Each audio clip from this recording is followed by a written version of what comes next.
Hello everyone, I'm just going to do a very short video on operating Teams to help you with your teaching session for PAS 2 or 3.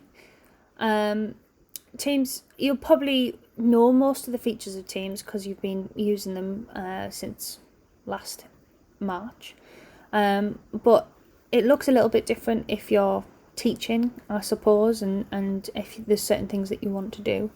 So Sarah is my willing participant, but she's not on the screen. She's just in the call with me, so that I can show you a few things. And there she is. Hi, Sarah. And she's going to disappear off because she doesn't want to be on the screen all the time. So there's a few important things when you're teaching with Teams that you need to know. For example, if you see the 3 dots at the top there, it's always good to check your device settings. So check your sound, check your speakers. Obviously, for me, I'm using internal mic and speakers. If you've got an external mic, or you might have a Bluetooth speaker or something that's attached to your computer, you might need to deselect those. So it's always good to have a little bit of a test beforehand and test the quality of your sound. Make sure everybody can hear you. Obviously, I've only got one microphone attached to this computer, so I've only got one option. But if I was on my big computer upstairs, I would have a separate condenser microphone attached to that. You probably won't have those things. And then also your camera. So my camera is inbuilt into my laptop, so it's there. If you've got an external webcam or something, you might have to select it. So check those things are set, so that you can see and hear everyone and they can see and hear you. The other thing is when you're teaching, you might want people to participate.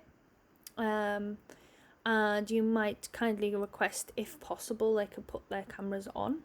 And they just need to do that by turning the camera on or turning the camera off with that button. If you're on a Mac, it's Command Shift and O, or if it's a PC, it's also Control Shift and O, if you want a shortcut. And the same with the microphone.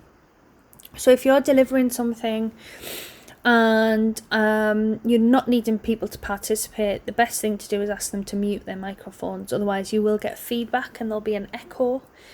If somebody has forgotten to mute their microphone after maybe they've participated in a discussion or something, you can do it manually. We click on participants here, it'll show you everybody that's in the call, everybody that's in your class, and you see here Sarah's muted, and I can click on that and I can choose to unmute her or mute her.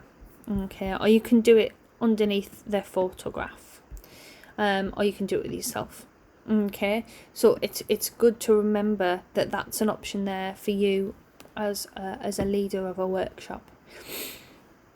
If you're team teaching, obviously it's really handy because while you're teaching, if that happens, one of your co-teachers can do that for you, keep an eye on that for you, so you're not having to do everything. The other thing is the chat function, and I know we all use that anyway, but the chat function's really helpful. If say somebody's microphone's not working, they can still engage via the chat, and they can still ask questions via the chat. Sometimes if you're delivering something and you want lots of opinions, and students aren't very confident in turning their microphone on and speaking, you could ask them to put their questions or their answers in the chat, and then you can see everybody's, and it might encourage more people to engage that way. So you could, if in your lesson plan, you could include that in differentiation by using the chat window for anybody that isn't confident. Obviously, with the chat window, you can also add files. So if you want your students to read something, you can upload a file. If you use a little paper clip, upload something from your computer. You can also drag and drop things. So I might want people to I don't know, for example, there you go, I want Sarah to download this PowerPoint I can put that in, and it'll slowly load, and then she can grab it, and anybody else in the call can download it and have a look at it. It's quite a big file, so it will take a long time to load, and then you can type something in. The same with links. I know previously, before we had the option to have groups in Teams, I would put links in there, and then you could click on the link and follow it. There we go. So if I press go, it's put that in there for Sarah, and now she can see that, though she doesn't exactly need it. So yeah, and links. So if you want students to listen to something or look at something, you can do that without having to share your screen, if you want to send them off to do that as independent work. Sharing your screen is obviously hugely beneficial, and you can do that with this little square box and the arrow in, and it gives you lots of options depending on what's open. I've got quite a lot, as you can see, quite a lot of things open at the bottom here, but I don't have any big windows open. So you've got an option to share your whole screen. Be mindful of doing that. If you've got, I've got lots of documents down the side that I might not want other people to see. Or if you have notifications. I'm on a Mac, and what happens is if my mum texts me, it floats in at the top of the screen, and I might not want you guys to see what my mum is texting me. So sharing your whole screen can be problematic. So sharing a window is probably more beneficial. Okay, and at the moment the only windows I've got open is Teams and my files. But if I deselect that option and I say open a PowerPoint, which I just so happen to have open, I can then press share again, and it gives me the option for that PowerPoint, and then that PowerPoint is shared. And what it does is it puts a big red square box around the window that you're sharing. With PowerPoint, if you are sharing a PowerPoint, the issue is if I then decide to go present, it opens it in a different window. So the presentation itself is in a different window, and then the students won't be able to see it. So you either have to press present first and then share your screen, or sometimes, if I go off that, sometimes I just find moving the smaller icons away and presenting from that is just as easy. So there's a couple of options there. I'll show you what I mean. If I then press present, it has got the red box around, but sometimes, especially if it's on a Mac, sometimes the presentation sends it to a different desktop screen, and then your students won't be able to see it. So you've just got to be mindful of that. If you want to stop sharing, or if you're sharing like this and you want to see people's responses, you can click on that and make it bigger. So if I need to see the chat window and see your comments as I'm teaching, I can expand this and see what you're saying, or see if people have put their hands up, or if otherwise, if you need to come off sharing, you just press that little box with the square and it stops sharing, and the little red box will stop flashing. If I end show. So that's that. I'm going to get rid of that now because I don't need it. Groups. Now, there is a group option on Teams, but the issue is you've only got 20 minutes. And moving students into small groups and back again can actually be really time consuming. As you can see, or you probably can't see, the icon for moving students into groups isn't available in this call with Sarah because there's only 2 of us. It only allows groups when there's more than 6 people. I think it's 6. So if you are keen on using groups in Teams and you've planned for that, you're going to have to just let me know in advance, and I will operate that for you in the assessment, because I'll probably be quicker at it, and it's one less thing for you to worry about. I think if you want to put people into groups, if you can let me know whether you're bothered about how many people are in each group, or if there's specific people you want in certain groups, I can either do it manually or I can just randomise it, and that would be great. But I think in a 20-minute session you might be pushed to move people into groups and get them back, because it does take time. Other things to consider, if you're doing a practical workshop where people are stretching and they're active, you might want people to share their cameras, because you want to be able to check that they're stretching safely, X, Y and Z. However, you've got to respect your students' discretion. They might be in a room that it isn't is a shared space with family that they don't want to share, or they might even be in a room where there's a lot of noise from other family members and they don't want to put the microphone on. So you've got to be respectful of that. And the only thing you can do is at the beginning of the session ask if people, if they can, would they share their screen, turn their video cameras on, or not. So that's something that you're going to have to ask at the beginning of your session.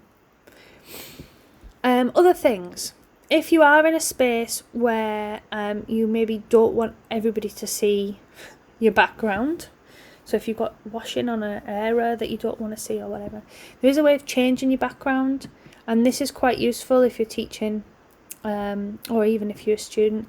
If you go on the 3 dots here, you can apply background effects, and you can blur your background. So if I apply that now, you can see my background is blurred, or you can see I've got bubbles in my background. So you can choose to change your background. The one thing to be mindful of that is if you go too far from the camera, you will start to disappear. Okay, so if it's a dance session and people are moving and they're a certain distance away from their screen, they can disappear and you might not be able to see anything. So that is something to consider. But that's then optional. See, I'm going to be in the Albert Hall now. Ta-da! Okay, so that is an option if it encourages people to share their cameras, but not everybody might be able to do so. Also, Teams is quite bandwidth hungry, so if a student is struggling because their internet internet speed's not particularly fast, they might struggle to hear you properly if their camera's on, and they might choose to turn the camera off. So all these elements are sort of part of maybe your considerations in your plan, your considerations for differentiation. If a student cannot show their camera, how else are you going to get them engaging? Well, maybe through the chat function, asking them to type in the chat if they're not willing to turn their microphone on or something. So there's lots of different options there. I don't think there's anything else I can really show you. Obviously, I'll be on hand in the assessment, and if something goes terribly wrong with technology, do not panic. I can help. I am there, after all. But I would suggest with the people that you're teaching in a team with, that you maybe try these things out together with your lesson plan and do a mock run through, so you get used to sharing those things, sharing screens and that sort of thing, so you have a bit of practice at it first. The other thing to note is if you're playing music, you can play it straight from your computer, as long as you've got your microphone turned on, but sometimes there is a bit of interference. A lot of dancers who run dance sessions tend to play their music on a separate speaker next to their computer. helps to avoid interference. But there is sometimes a delay for your participants, and you might have to encourage them. You know, you don't have to be in time with me, be in time with the music as and when you hear it, because there might be a bit of delay of that music getting to them, so that is something to remember. And check that they can hear it before you launch into an activity is really important. One of the things that might stop people hearing your music is if somebody's left a microphone on. So again, it's just making sure you've muted all participants. And if, because they're muted, they can't ask a question, if they want to ask a question, encourage them to use that hand up symbol, because that will then give you a small notification by the participant symbol up here, and it means that they can flag for attention even if their microphone is turned off. So hopefully that's been helpful. I think any specific questions about your lesson and you don't know how to do something, you just get in touch with me, or you ask your professional mentors, because they are extremely experienced in this, though they often use Zoom and not Teams, so be mindful of that. Whatever Zoom does, Teams does too, it just might be in a slightly different place. There's lots of useful help on Google for Teams. I've just typed in groups in a team call, and there's loads of YouTube videos and things. So I think if you can't work out how to do something, or you've forgotten how to do something, or you can't see it on your screen, sometimes just looking on YouTube you'll find the answer really easy, especially at the moment, because everybody's using Teams, everybody's doing help videos to help each other out. I think that's all. Any questions, get in touch.